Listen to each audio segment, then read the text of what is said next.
This is the Rebel Scum podcast. Available in video on YouTube and audio wherever you listen to your podcasts. Every week, Brock and James talk the latest rumors, news, and theories from a galaxy far, far away. Support us on Patreon for exclusive offers and join the Star Wars discussion. Patreon.com/RebelScumPodcast. Here are your hosts, Brock and James. You're always scum. Rebel Scum. Rebel Scum. Rebel Scum Podcast. I'm Brock. This is... You're muted. And it's episode 312. James! What is up, James? What is up? Well, look, what we didn't do last week. So I'm rusty. I'm a little rusty on the controls. Episode 3112. We are at the end of a Star Wars drought. We have nothing to talk about this week per se, but we have Bad Batch coming in literally 2 days. I don't know, what, 21st. The 21st. That's exciting. They're not going to drop the entire season. They're going to go episodic on this, right? I believe it's episodic. I think 2 episodes at first and then weekly. Yeah, it ends right before May 4th. Sometimes before May 4th, leading into the Phantom Menace in theaters. Oh yeah. Brock, I'm debating whether or not to go see this movie in the theater. I've seen it in the theater a couple times. I saw it in 3D with you. Do I see it one more time for the 25th anniversary? Do I see it one more time for fun? Yeah, why not? I know. Spoilers, yeah, it's like probably won't happen. I don't. Yeah, probably not. But it's like, isn't it like Skywalker's Academy saying May 1st? I thought it was like a day before May the 4th or whatever. Yeah, I thought it was a third. Whatever. It's playing for a period of. But it's playing for a couple weeks though. It's like it's out for like for a period of time, so you can see it on May 4th if you want. It's not playing in Canada. You know what? Blocked. I'm blocking everybody. It's probably not playing in Canada. I saw our Patreon good friend Barry Brophy sent me an AMC movie theater bucket, Brock, for Ghostbusters, because everybody's all on the rave for the Dune popcorn bucket, like that kind of like. But like the Ghostbuster one looks awesome, and it's at AMC, and I was just like, we don't have an AMC anymore because we live in Monopoly Land. We don't have it. Yeah, like what was I gonna say? I saw Cinemark. Cinemark has a bunch of Ghostbuster stuff too. I was like, oh, fun. But you know what? Like, it's just like all that garbage you buy or like for the hell of it when you're there, and then it just sits in the back of a cupboard for 20 years. I have a 17-month-old. I'm not buying. I can't spend money on that right now. But he heard it's in select theaters May 3rd. Yeah, select theaters. So this is my problem, Brock. Is even if I wanted to see it, it might play at a theater near me. But if the theater near me is 45 minutes away, and I'm not gonna lie, it won't be in the theater with good sound because it's not an upgraded theater. It's got like one AVX, so like the sound sounds like my TV. And I watched the movie The Killing with Michael Fassbender, the new David Fincher. Have you seen that? No, not yet. So I watched it. I won't talk about the movie, but I will say this because sound everyone complains about sound mixing at home now, and people watch every movie like this sound mix sucks, and I'm like, why does it sound so? I put these things in my ear when I watched it, and I was like, the sound design is incredible. I took them out and I was like, I can't hear. Like there was like no. So it is like sound bars. Just like invest in a really good sound. Not that these are sound bars, but invest in a good, because I'm telling you the difference was remarkable. Now I'm gonna watch all the movies I couldn't hear in the past, just to hear them with proper sound. Because anyway, my point is the theater that I go to does not have good sound. Oh, just go to Buffalo, says Heidi. Oh, it'll be a snowstorm in Buffalo in May. Are you kidding me? Yeah, so like we'll see what happens with that. I forgot about that they were re-releasing that. I don't see why you wouldn't. You know what? You treat it like anything. I don't know if they do this in the States where they like specific dates they'll show old movies, like, oh, come on September 4th and we will play Gremlins, or we'll show, like, there's, if you keep tabs on scheduling, so it's like, maybe it'll be something like select theaters, like Skywalker's Academy was saying. It's like, yeah, like, maybe there'll be one in Mississauga, maybe there'll be two in Toronto, who knows? Or they're just, we'll just do what my wife said and watch it on Disney Plus at home. But what do I know? I don't have Disney Plus. Can't watch it. I can watch it on Blu-ray and VHS and DVD, but actually, I think I have it on digital too. But look, yeah, she's right. But the theater is, and I think with the pandemic having passed us by, I think we all know that the theater is it's nice to go there. Yeah, and watch something. And the thing is, you watch Phantom Menace, and it would be nice if they added something to it, like Lucas did, but they'll never do that. Like the 3D aspect was nice when we went to go see it again, because it is refreshing to see these movies that we love in the theater, even though we own them on multiple formats. It's nice to just go hang out, buy some overpriced popcorn or not, sit down on chairs, and sit with like-minded folks who all just want to have a good time watching this. Like-minded folks. Yes, we've gone to the symposium. Get out of here. I just went to the theater this week and I was like, oh, so much fun. I love, like, I went with a group of people and they're like, hey, do you like the movies? I'm like, I love the movies. It's like, oh, do you like to go? I'm like, I'll go any day. It's like, going to the theater in the middle of the afternoon is an amazing idea. So, Dune and Phantom Menace.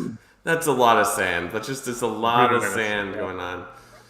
I gotta say, the Barbenheimer crates. Everyone's like, "What's the next one?" It's like there will never be another one. That was lightning in a bottle. You could try, but it's not gonna happen. That was the most wildest thing to watch unfold. Released, because at first I was like, "Why are they releasing the same day? There's 52 weeks in a year. Just pick another weekend." And they were like, "Nah." And then both of them, I think more Oppenheimer than Barbie, but they freaking they're like the two runners at the end of a marathon, like helping each other across the finish line. Oppenheimer, I believe was going to make a lot of money, but I think Barbenheimer it tugged that thing across, like the helping hand, reached out and pulled it through the mud pile. It's freaking amazing. I love it. Yeah, I don't know. It's interesting. I love people when's the next one? It's like, you know that was a marketing scheme, right? Like, you got tricked into wanting to watch both these movies at the same time. Great idea, though. So, I don't know. I just like people just go to the movie. Just go. Who cares?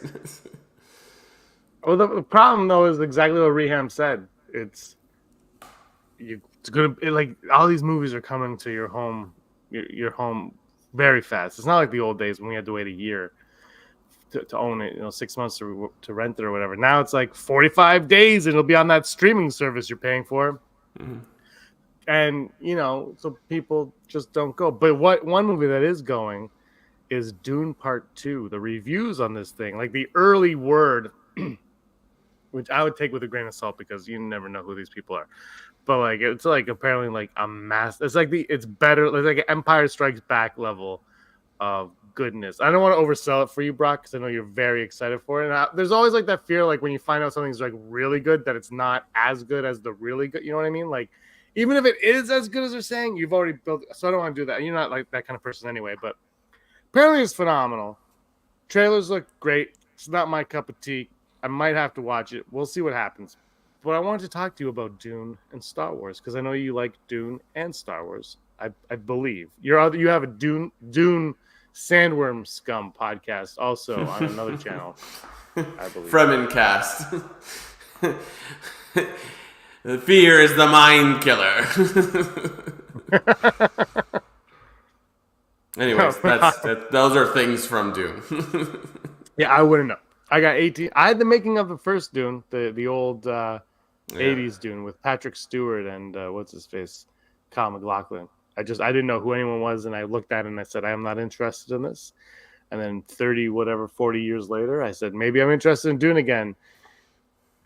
But what I Yeah. want to talk about was Dune and Star Wars. They're both very similar, right? I believe George Lucas took some inspiration from Dune. You mentioned the sand. Everything's got to have a lot of sand. He took some information and some inspiration from. They're obviously books before they were movies. He didn't take inspiration from the 2020 Dune movie. He took it from the novel. Have you read the books? Yeah. Yeah. I've read the first two, and I hope to read the third one this year at some point. How many are there? Oh, there's tons. I think they kept making them even after Frank Herbert died. So I think there's at least 6 or 7 he wrote, and then I think his son took over. But yeah, spoilers, like the main characters of the first two are gone after that, and it's just descendants of the original cast. So it's like even if they make all these movies, like Timothy Chalamet may have 2 more movies to be in, and Zendaya, like, so, but like it's cool. They're a product. I mean, because he wrote them in the '60s, I think. So it's like they're a product of like, well, we're figuring this out, or just I don't know. Like I find when you read older books at times, like if you were to read like Huckleberry Finn now, it doesn't feel like it's just a book I just read now. It's a certain type of writing, right? Or like To Kill a Mockingbird, right? It's a product of its time. So it's like the original Dune is a long book, and if you're not into it, it's like this is like I said this to my wife because she doesn't really want to see Dune Part 2 either, and I'm like, it's like you either like it or you don't. There's no in between. Like it's Dune is if they in Star Wars if they never left Tatooine, where you're just like it's a lot of sand. So I don't know. There's similarities is like mostly based around the whole idea of like there's a galactic empire and they're evil and there's a chosen one sort of thing. So yeah, I mean it kind of stops there, but like there are parts in here where you're like, oh, you totally ripped this off of Dune. So and it precedes Star Wars and just the book, I guess. But yeah, so it's like it's good. I don't know. Yeah, I know very little about it. Yeah. To the point I would compare it to my knowledge of when we went to go see the It movie, the new It incarnation, and I thought the clown's name was It until like 5 hours before we saw the movie, and you were like Pennywise. I go, I don't know what you're talking about, Brock. So that's my level. But what the thing is, you brought up all these books and Star Wars. Kathleen Kennedy got on the hot seat because she said that they didn't have books to fall on for stories, and people go, what do you mean there's legends? It's like, you know what she means, you idiot. It means Star Wars isn't based on novels. It's an original idea, and all the movies we've gotten have all been original ideas. Obviously borrowing from Dune and Lord of the Rings and blah blah blah blah. But with Dune, there's a lot of books, like you said. Do you think like we could be in this part where Star Wars is kind of here? Because Star Wars is almost turning away from what it started as, right? And it's more like actiony, fun, actiony, all that. But could Dune kind of surpass Star Wars in, I don't know about pop culture, but in geekdom, in the terms of this is the sci-fi fantasy adventure thing that we're looking forward to every other year or every year or whatever? No, because like Dune is like the Silmarillion of like, I mean, it's good, and Dune fans come for me, but like it's just like there's a lot of like slogging, and then you hit the last like 100 to 50 pages, and you're like, oh, it's like I feel like the second one is called Dune Messiah, and that book just goes, and then nothing happens per se. I mean, it does. Like the thing is, like the Denis Villeneuve movies make the books better, where you're like, oh yeah, that's cool. Like that's kind of impressive. Who did what's the 80s one? That's not Fincher. Who is that? What's the director's name? Oh, he did Twin Peaks. I can't even think of his name right now. Yeah. Wow. Yeah. So like that one's good, and it's doing. Why can't I think of his name? It's doing like the book credit, but like the Villeneuve books are better. But then of course it's like those. The first one is almost 3 hours. The new one's going to be 3 hours. David Lynch, thank you.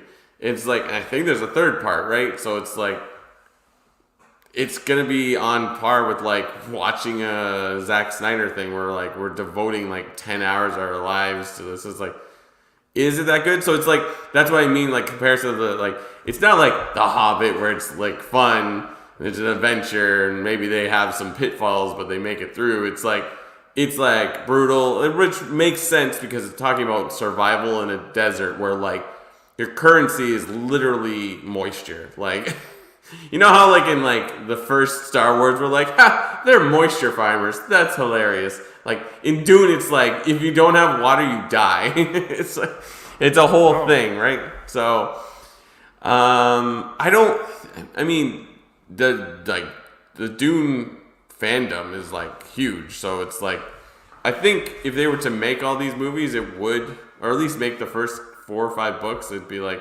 successful, especially if they got Villeneuve to do all of them. Maybe he doesn't want to do. I don't know. I have no idea. I think he said he wants to do one more, then he's done. Yeah, I mean, he wanted to shoot all of it all at once, right? So, whatever. But I don't think it can, because it's just like there's the tripping hazard of it. Like if you're doing it, if you're being accurate to the book, which Villeneuve is, it's a lot. It's just too much. I like it, but again, it's like it took me a while to fully appreciate Dune. So it's like getting used to alcohol when you're a kid. It's like oh, this tastes awful, and then you have to like hone your palate to a certain thing, and now that's why you get beat down in life. Yeah, you gotta like rough out your tongue on other things, and then you're like, oh, whiskey is a fine bouquet of flavors. It's like Dune on like I had to read it. I did like attempt to read it like 2 or 3 times before I actually got through it, and it's a long ass book, but it's just like it won't, because it's like it's not as digestible as Star Wars, but it's success. And like, hey, look, you have an audience that will give into something that has a lot of minutia in it. Maybe we can put Star Wars, we can do our own thing, but we can up the game on like what it looks like and what kind of story we're going after. Yeah, I don't know. So Dune Messiah is the second book. So are the Dune movies part 1 and part 2? Is that why it's called part 1 and part 2? Because it's the same book. Yeah. Wow. That's long. So there's I think there's, I can never remember because there are 2 parts in the book, like part 1 and part 2. I think there's a third. But yeah, there's Dune Messiah, and then after that, it's Children of Dune. And then the Child of Dune. So one thing that really stood out for me is the movie, because the movie came out, the first Dune came out in 2020 during that pandemic time, when Warner Bros. Was like same date, right? So it was showing up on Max and it was showing up in the theater. So in Canada, we kind of were screwed. We had to go see it in the theater. We couldn't watch it at home. But in the States, you could do either or. You had a choice. So it did pretty well, considering. Like, it didn't do phenomenal, but it probably would have done better had it not been the case. But they just re-released it, Brock. I didn't know they re-released it, but apparently they re-released it. It made $30 million on its re-release. That's kind of like, it made, like, Madam Web made 25 domestically. I don't know if that was domestic or world, whatever. It doesn't matter. It, like, for this era we're in of movie going right now, that's pretty impressive. I think like $30 million that's pretty good. Yeah, I think so. I don't know. I didn't know it got re-released, but that's cool. But I don't know. I mean, you're kind of, if you got a decent vehicle for Chalamet and Zendaya, like, you're just gonna make more movies. They're kind of the people to like put into a thing. That's why I'm asking about it kind of with all these other books, because that made $30 million, and the new one's tracking to make a lot, like around, I think, $75 million for the weekend, which again, like before 2019, that's horrible. That's a horrible weekend for this kind of movie. But 2024, you're like, that's amazing. It's like 1999 again. So that's kind of gangbusters. So I don't know. I'm really curious, and I've heard a lot, like the word is that this is like a really great movie, like a phenomenal film, which doesn't surprise me, because I think Villeneuve is like one of, like, him and Nolan are like the top 2 directors right now that like making, like, especially these types of movies where you actually like sit down, like, and it's more than just like throwing punches in your face. Like, there's story. You don't get that a lot anymore. And I think that he's one of the best at doing it. I don't know if I'm gonna try it on when it comes out. but it'll be 7 hours, so it'll take me 2 weeks to get through it if I can. But I just, if it is that good and it makes a lot of money, then there's gonna have to be a third one. Then the question from a third one is there a fourth one? But if you start losing these actors, like, do you think there's a way they could do it where they could kind of like blend like the characters that are in the movies now with the future cast, like their descendants? Like, is there a way to kind of like make it mesh where audiences won't feel like they're going like full Hobbit on us? No, because a lot of characters just die, so it's like you can recast like people in this, no problem, or like you just have a new cast every time. So it's not going to be. I don't see it being the same as Star Wars, or Marvel for that matter, where it's like, oh, we connect. I mean, they'll show a flashback, maybe a clip from the old movie, but it's like I haven't read Children of Dune, so I don't know if Paul Atreides appears to his children at some point. Spoiler, he dies in the second one. But you know what I mean? Like, it's just like, it's not going to be the same thing. Because it's like, this would be like art house sci-fi, right? Where it's just like, I don't think Dune, like, I mean, watch, I could be notoriously wrong. In 2 months, we could go to Walmart and there could be sandworm toys and Paul Atreides and his Fremen uniform action figure, like they could make it. I mean, they definitely will at some point. I don't think they made anything for the first one because it's just like weird. It's not a children's movie whatsoever.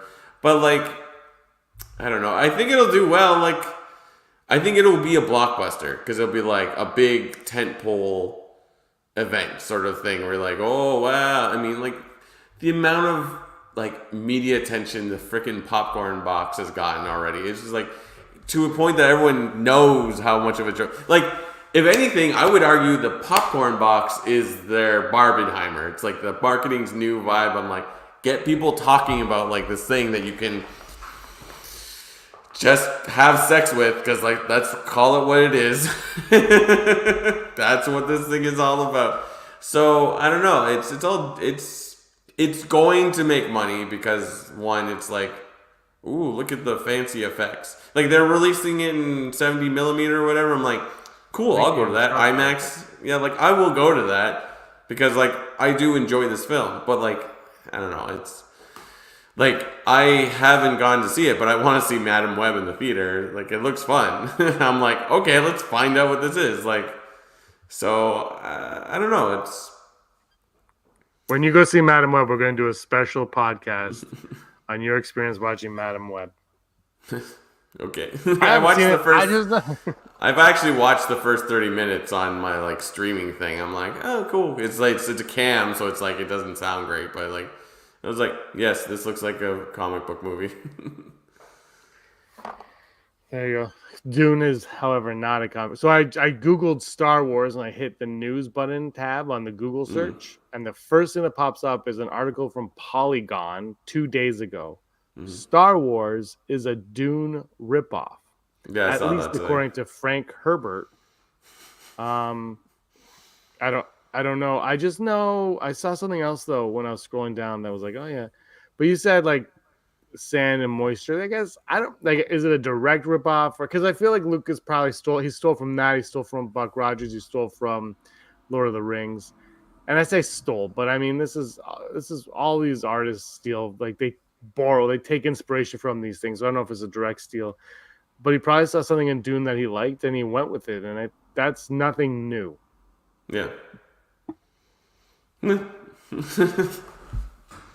I mean, it's pretty easy to compare them to. It's like, yeah, what are you rambling about, Skywalker? I saw Madam Web the other day. The people I went with got an extra large popper, and so did I. We got the free refills, and they gave me theirs. I still have one full bucket. A movie by Wes Anderson. Yo, I've watched so many Wes Anderson shorts on Netflix lately. Yeah.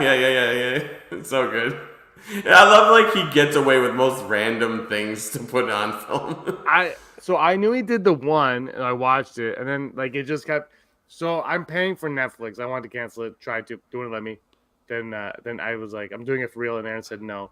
So I have Netflix. So Brock, I'm like, I need to start watching this crap because it's $19 a month, and it's just like stupid how much it costs. So I'm like, I'm starting to watch Netflix. So I put on the Wes Anderson short, and it recommended like 1,000 other Wes Anderson shorts, all like Raw Doll shorts. I'm like, what is going on here? Did he just like one day like invite Ralph Fiennes, like all his friends, like let's just hang out. All you have to do is memorize these monologues, look at the camera once in a while, and we're good to go. And the worst part, bro, is I enjoyed all of them. Yeah. It's just like the intricate. I mean, it was like, you know what you get. Yeah. Yeah. So. Anyways, but what were we talking about? Yeah, Dune should be fun. I am a Timothy Chalamet person. I enjoy what he does. Timothy Chalamet, I enjoy his work. Like I've watched, I think most of what he's been in. I've been wanting to watch Wonka, so that's why I just asked. Did you watch Wonka?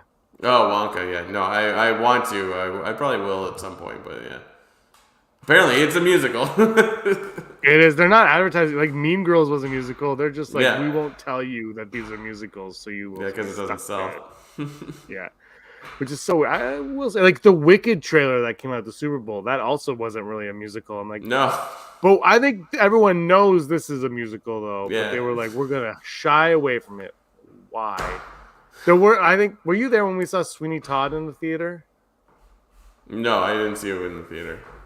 I saw it in the theater, and Kyle was beside me, and he didn't know it was a musical. Our friend Kyle, yeah, people listening, and he was very vocal when the songs hit, and he was not impressed that it was a musical at all.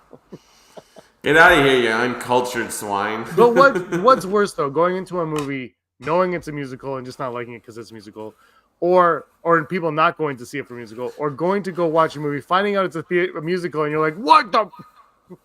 Like, why are people, one, not doing the research on what they're about to see, and two, like, who cares if it's a musical or not? Well, like, they are doing watching the trailer, and the trailer's job is to sell you on seeing the movie. Yeah, but that's recently, like. No, we're not like it's just I don't know. What? No, get out of here. No, I didn't know Mean Girls was a musical until I read it. I was like, why the hell? Because I thought I'm like, oh, is just like that's more plausible because it's like it's not that well known. Yeah, I knew about it, but my wife likes musicals, and the music is actually quite good. But like, and the trailers truly did not show like. There was one part where like she sings the hit of like or the one line of one of the popular songs, and it's just like it's just kind of zoomed over. But if you look closely in the title, there's a music note in like the A of Mean Girls. So it's like, but Wicked is like nobody can complain about that. That was literally a musical, a book made into a musical. And it's not an old musical. Like it's only like 20. No, I mean it's old for like the young kids, but like it's not ancient yet. Like it should be in our minds. Glee Play One has the same problems I do watching musicals. So my problem is Brock. When I watch a musical in the theater, I don't sing along to it, but the next week Erin's life is hell because I just sing my life. Yeah. And she hates it because I don't know if you can hear me talk right now, but I do not have a great singing voice, and in the Miserables, I'm a huge Russell Crowe fan of that movie. I would just sing his songs like nonstop, and Aaron's like, "You stop it right now," and I'm like, "I can't." The Miserables is Les Miserables, by the way. It's Les Miserables. Yeah, I know. I've known you for over a decade. I knew what you were saying, but no, I don't know. People are just like, it's like it's a musical. Who cares? Who cares? Like we listen to music. Generally in our cars wherever we go. That's very true. Disney does. It is nothing like the book. God awful book. I read most of those books because there's 3 of them that are by Gregory Maguire. And good God, it's just like I want to love this, but I can't. But anyways, I've never seen the musical. I would like to see it in person because it's in Toronto now, I think. But yeah, it's so funny. It's like Ariana Grande is in the Wicked movie. It's like She's not an actress. Sorry, she's not. I mean, I know she was on those like Nickelodeon shows. It was like she's not an actress. She's a singer. So it's like no one's gonna put her in a massive movie as one of the main characters. And it's not gonna be somewhere they sing. Like that is just a no-brainer. But it is true. The trailer for that one doesn't even do Gravity, which is like the song from that musical. So I don't know. Heidi was singing Defying Gravity all week. I've never heard a song. I don't know if I've heard a song from Wicked. I know I said Wicked. From Wicked. My sister saw it. I know my sisters went to go see it years and years and years ago. But I don't know if I've ever heard. I mean, I probably have, but I couldn't recite anything from you. And that's not on purpose. That's just my life hasn't led in that direction. Because you like three things. You watched 3 movies. Yeah, but I saw The Phantom of the Opera. I saw Joseph and the Amazing Technicolor Dreamcoat. That might be all I've seen, actually. But I definitely saw those. I saw those. Phantom of the Opera was amazing. I thought that was phenomenal. Go watch them now. Which one? Watch what now? Oh, like the movies? I'm trying to read all these chats. I know, I'm so behind right now. The minute I look away, I'm behind. Go, Joseph, you know what? Yeah, it was Donny Osmond. Donny Osmond came to town. I saw some good old Donny Osmond action. I've watched Jesus Christ Superstar 7,000 Yeah, so, times. dude, it'll be an interesting movie. It's supposed to be visually appealing. What's that? All right, you want to go to the odds? Let's go to the odds. Let's do it. Possibility of successfully navigating an asteroid field is approximately 3,720 to 1. Never tell me the odds. And Brock's frozen. Oh, you back? All right. Here I am. Did you play the video? Never tell me the odds. Yeah, it's done. Never tell me the odds. Brought to us by Patreon. Perfect timing for his. Is it me or him? I'm watching. I have to turn on the YouTube to see. Who is it? Is it me or is it Brock? There's too many ads. I can't even watch the. Wait. Yeah, just constantly pass the blame. Can you hear It's Brock. Brock, your internet's now? your internet's pooping. Because I can hear you. Yeah, go. Never tell me the odds. It's never me. I'll just do it. It's always you. Brock, hard drive, hard log in. Hard log in. I'm here. Here I am. Can you hear me now? Yeah. Brought to us by Patreon. Should I do it? Am I good to go? You need to hard log into your internet. Yeah, good to go. Okay, cool. It's never me. It's never me. My internet's fine. It's definitely not. Patreon.com. Oh, dude, it is only this. It is only when I'm calling to. Let's understand this. I call into you, and then you send to me. Of course, you're fine. You are the main source. You don't call it. I'm not the main source. The main source is StreamYard. Yes, but you're sending your link of StreamYard to YouTube, so I can't affect anything on it.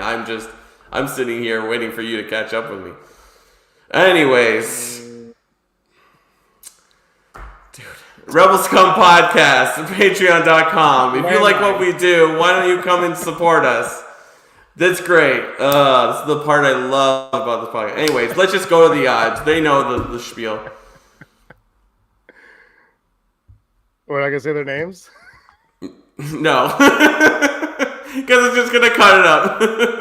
No, you're fine now. You're fine. You hardwired. All right, perfect. The wonderful people that put up with our bullshit: Heidi Feder, executive producer; Barry Brophy, Dennis Allen, Randy Kenobi, Mary Kristen Aton, Dale Ehrman, Jeff Wilson, Phil Staniforth, Rez, Scott D, Josh Price, Matt W, Frank Perkins, Neil Lowry, Cosmic Girl 02, Gleek Play 1, Denoners, Disney Tessie, Charlotte, Ron Frasak.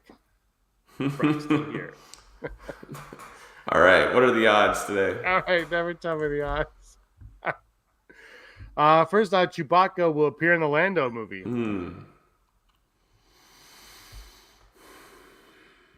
I want to say like 85% because that's so easy, right? Like it's just even if they were to recast who's inside there, I don't think that'll be anytime soon. Like it's just so easy, and everyone's like, "Yay!"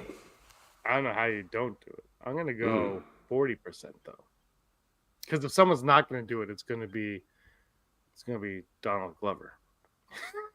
It's because he's got, and I'm not saying that like as a negative. I'm saying that as someone who's got the stones to be like, no, I'm going to do this my way. And maybe Chewie doesn't fit into what he's doing. That's the other thing. Like we don't know what the movie's about, so Chewie might not even factor in. But I'm going to go full Brock because he's got stones. He's got stones. He does. Never tell me the odds. Palpatine will return. She's gonna not in the Lando movie, like just in general. Well, I mean like in going forward, not Bad Batch, like something new. It could be like the Mando movie, but like something new. I want to say no, but like if we're talking Mando, it's like, well, maybe we'll get more info on whatever Snoke and what the cloning and all that. Well, because we could explain that there. I'm gonna go 45%.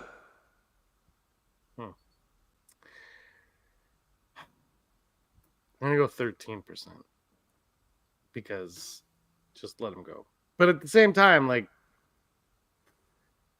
I mean, I say that, but in the Mando stuff, like moving forward, do we not want to see more of how he came back? Because the explanation we got was kind of lame sauce. So I'm gonna count that but anyway, 13%. And our final out today, Darth Plagueis will make his live action debut in the next 3 years, specifically 3 years. I think that would be fun, you know? And it's like we have what's it called? Acolyte coming out where you could work it in somehow. Next 3 years or 5 years? I can't remember what you said. 5 years? Three? I'm gonna go 35%. But I want it to happen. Like work it in somehow. I'm gonna go high. I'm gonna go 41%. But again, work it in. Like we know he's around. It'd be very intriguing to bring that character in. And I think you could do a lot with Plagueis, even if it's not what we already know of Plagueis or what we've been told. Yeah. And maybe the Acolyte. I don't think the Acolyte's gonna touch Plagueis, but maybe drop a hint and something like that. Like just kind of lead us on that path. Those are our odds. Disney says it's 23%. And okay, the Palpatine return is not the explanation, though. It's funny, but that's not the explanation for how he returned. The explanation is the pathway to the dark side is blah, blah, blah. And that's lame sauce. Yeah, I guess. But somehow Palpatine returned is more frustrated, like they don't know how he returned. And so he's just saying, I don't know how he returned, but he did, and now I'm pissed off. I'm not saying that's good either. I'm just saying that I think that's the most misunderstood line of Star Wars. Yeah, I think you're right. All right, podcast over. Podcast over. There's no news, but we forgot the blind.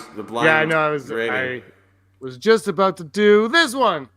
Boom. We need a theme music. Blind ranking. It's like the Daredevil theme song from the Netflix show. Yeah, because he's blind. Boom. I agree with Gleek Play One. It's a big universe. Let's get a new threat. Yeah, true. But whatever the threat is, they have to just explain to me why and how they're a threat. The pathway to the dark side is a plot convenience. Very true. All right, blank is last week was Valentine's Day. We were supposed to record on Valentine's Day, but we got caught up and weren't able to. We were drinking too much wine and chewing on bonbons or whatever. So our blind rank is now we're going to give you 5 power couples, 5 Star Wars power couples, and you're going to tell me where you think they're going to go. So here we go, and I'm going to tell you. I'll just spoil it. There's no Han and Leia in this, okay? There's no Han and Leia, so don't wait for Han and Leia. I'm just gonna let you know right off the bat. Hera and Kanan. Oh, I was like, I hope he does Hera and Kanan. I'm gonna put them at 2. I'm Oh, gonna yeah. put them at 2. All right, 2 it is. Frog Lady and Frog Man. Frog Man. I am gonna go 4 because I am going to guess what one of these is gonna be, and I'm gonna save that spot. I don't know if you. I don't know. And this one, you better be careful with this one because they got pitchforks in the chat. Ray and Ben. 5, baby, come at me. Come on now, come on.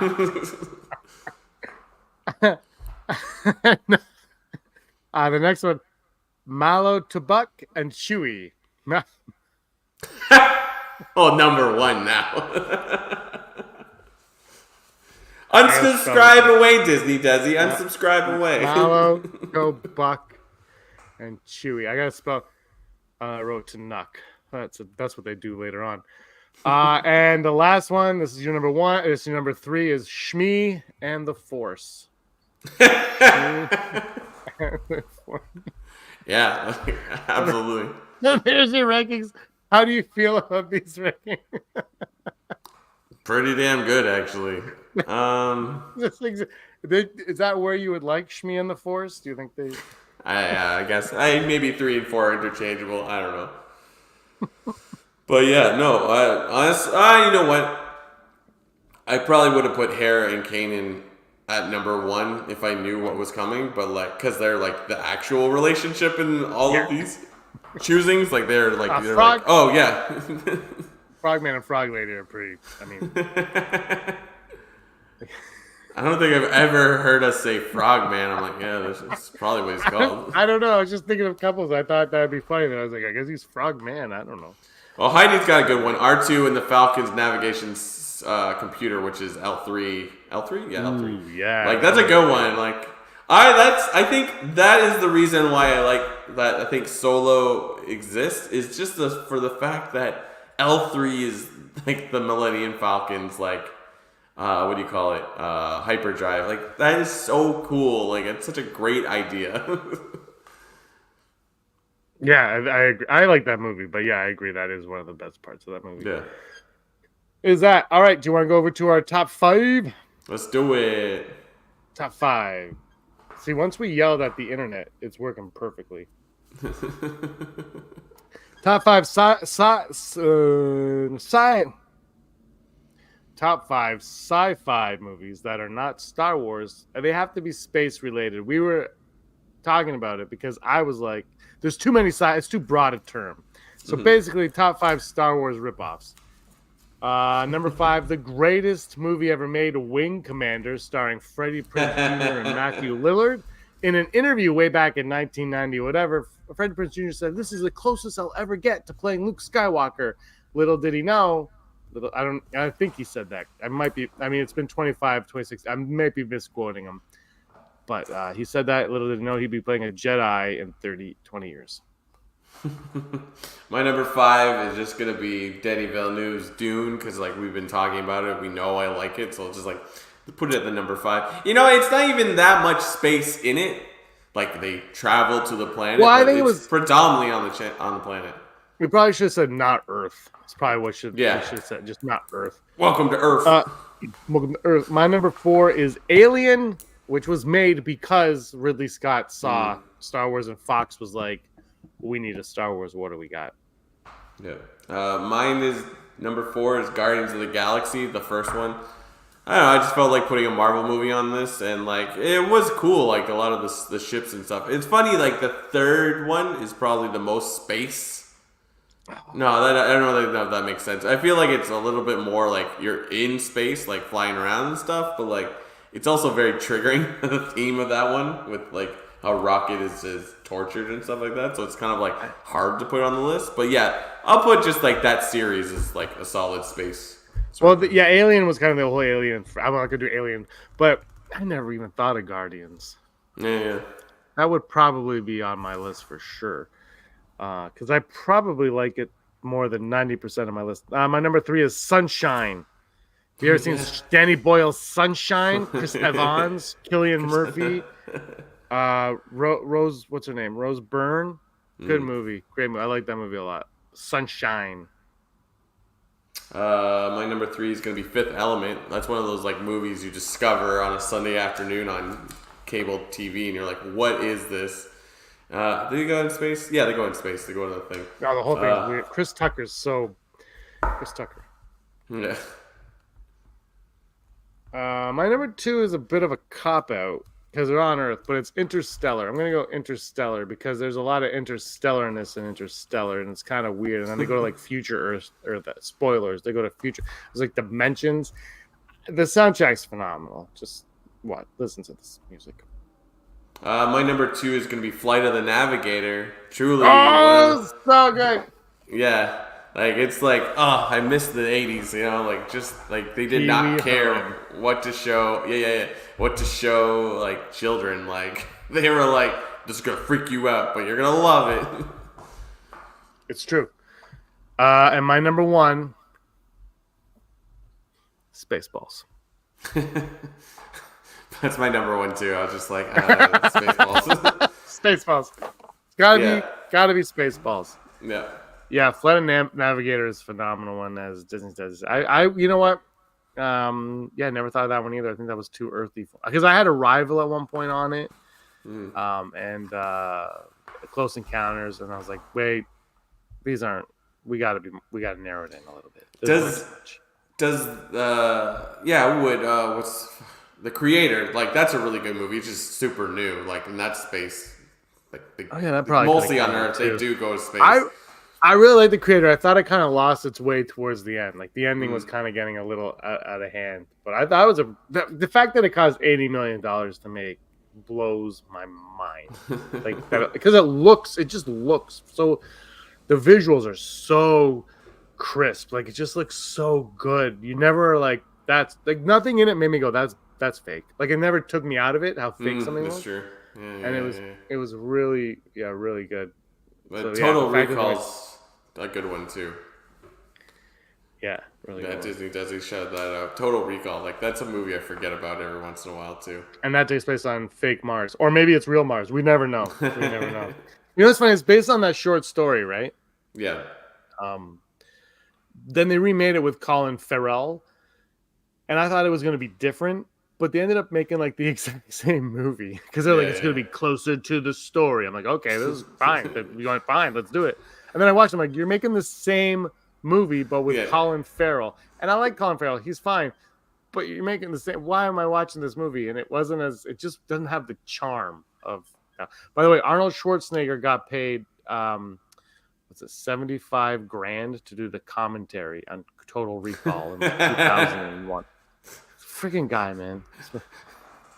Because his commentary is the best.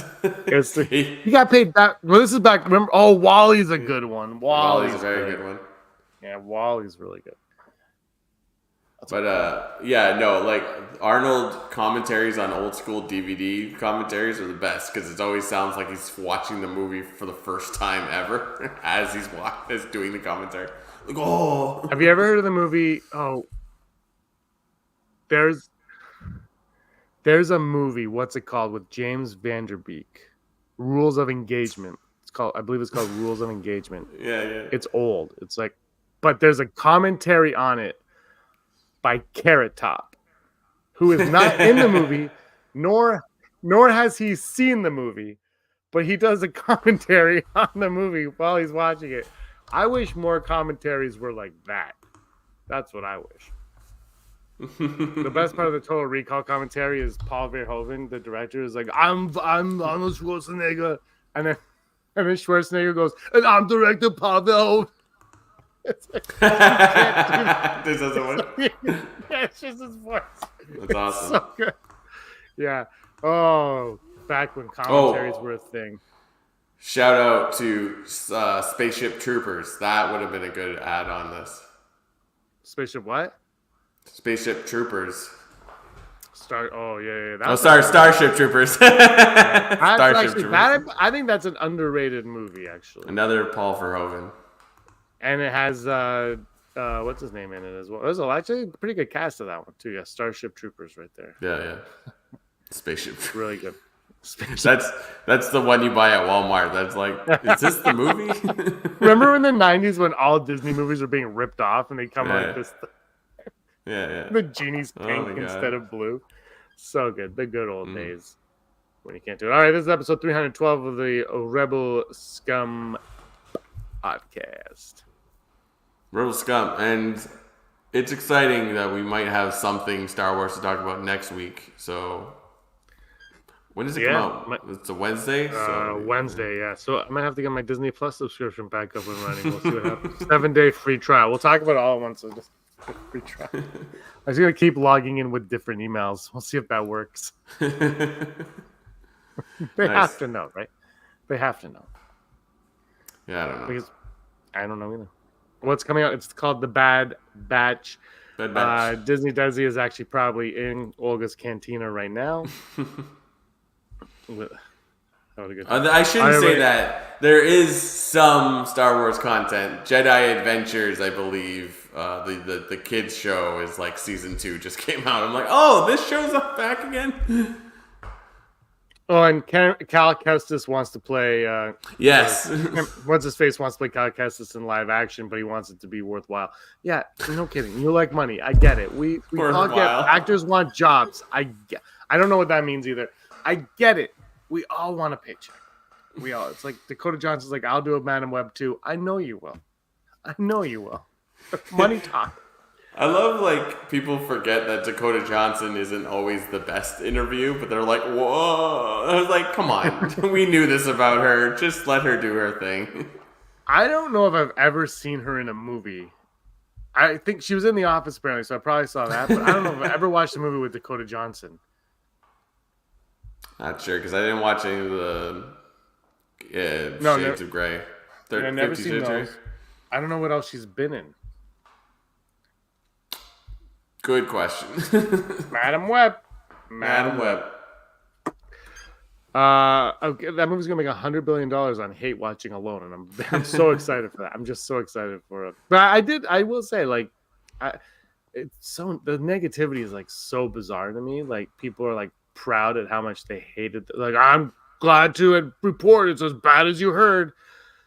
What? Who cares? Okay, I don't care. Move on. And then you poll five people on the street, and they're like, "What are you talking about?" They're like, "What is Madam Web?" Exactly. I saw the somebody posted the Rotten Tomatoes of Madam Web and Morbius, and the critic score for Morbius is now higher than Madam Web. But you know what blew my mind the most was the audience score for Morbius was 71%. It was 71% audience score. Like, was it reverse Madam Web where people were like, we're going to pretend we like Morbius so that Sony will re-release it in 2 weeks? Like, was that the plan? I don't know. Like, I saw Morbius. I gave it a solid 6 out of 10. And when it goes down under $6 to buy, I will buy. My word, I will buy it. So far, it's only hit $7.99, and that's $2 more than I'm willing to spend. But when it goes under that, I'll buy it. At 6 out of 10, that's what I gave it. I'm sure Madam Web is probably in the same ballpark. But I was shocked that the audience score was that high. Just shocked. I don't know. Anyways. Yeah, that's pretty true what Weekly has to say. So, I don't know. I think it's the issue we're dealing with too is like there's so many different places to stream content that it's like you pick and choose what you end up watching, right? So yeah, exactly. All right, let's wrap it up. Anything else you want to say? No. Yeah. Bad Batch comes out next week, and Avatar: The Last Airbender, which has our favorite X-wing pilot in it, Carson Teva, aka Mr. Kim, as Uncle Iroh. So if you like him, he's probably going to be a lot in that show. So I'm very excited for that. I've never seen it. All right, everybody, thank you. Everybody, thanks for watching. You know why? Because you were always scum. Rebel Scum. Scumbags, thanks for watching. Don't forget to give us a thumbs up on our video. As always, please subscribe to our YouTube channel, Rebel Scum Podcast, for all the latest videos.